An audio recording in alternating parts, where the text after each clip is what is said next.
शोधनं दृढ़ता चैव स्थैर्यं धैर्यं च लाघवम् प्रत्यक्षं च निर्लिप्तं च घटस्य सप्त साधनम। सप्त माने सात, सात साधन है किसके? शरीर की शुद्धि के लिए। क्या है ये? शोधन है, दृढ़ता, धैर्य, स्थैर्य, धैर्य, लाघव, प्रत्यक्ष एवं निर्लिप्तता।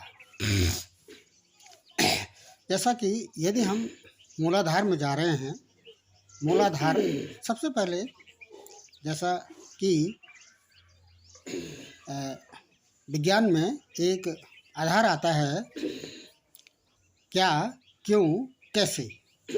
सबसे पहले हमें यह जानना होता है कि ये जो हम कर रहे हैं योगासन या प्राणायाम या ध्यान, मुद्रा, बंध और जागरण, तो ये क्या है। दूसरा क्यों है। क्यों का मतलब है इनसे क्या फ़ायदा है, शरीर को क्या फ़ायदा है। और तीसरा है इसको हम कैसे करेंगे, इसको कैसे करेंगे। यदि हम इस समय जो बात करनी है वह मूलाधार चक्र के बारे में बात करनी है, तो सबसे पहले जानना जरूरी है कि ये मूलाधार चक्र क्या है। मूलाधार चक्र जैसा कि स्पाइनल कॉर्ड और ब्रेन, मस्तिष्क तथा पेल्विक गर्डल, एनएस और रिप्रोडक्टिव ऑर्गन्स तथा नाभि, स्टोमक, इनके बीच में जो तंत्रिकाएं हैं, नर्व्स हैं, उनका घनिष्ठ संबंध है। ये इनका जो प्रारंभिक स्थान है वह मूल स्थान गुदा तथा योनि और पेल्विक गर्डल से संबंधित है। यानी इनमें खिंचाव आएगा, कॉन्ट्रैक्शन आएगा और रिलैक्सेशन आएगा, संकुचन और शिथिलन आएगा, तो इसका सीधा प्रभाव स्पाइनल कॉर्ड पर पड़ता है। स्पाइनल कॉर्ड का संबंध ब्रेन से है। ये स्वाभाविक क्रियाएं हैं, ऑटोनॉमस क्रियाएं हैं, तो ये जागृत हो जाती हैं, अब ये मूलाधार चक्र क्या है?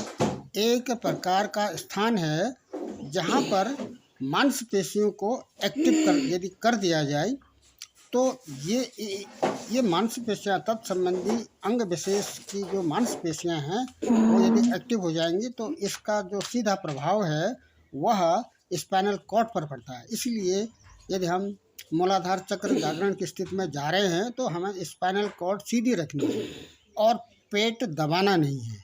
पेट इसमें जैसा कि पूरक है, रेचक है और कुंभक है, इन शब्दों की जानकारी होना भी जरूरी है। पूरक, रेचक और कुंभक।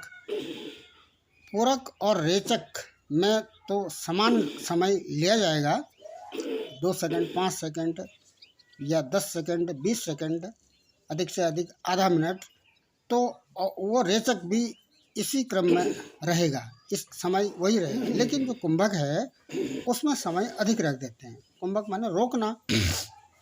तो यहाँ पर जब हम कुंभक लगा रहे हैं तो सबसे पहले हम दाहिने पाँव की एड़ी को मोड़ कर एनएस के पास ले जाएंगे, यानी एनएस इससे दब जाएगा।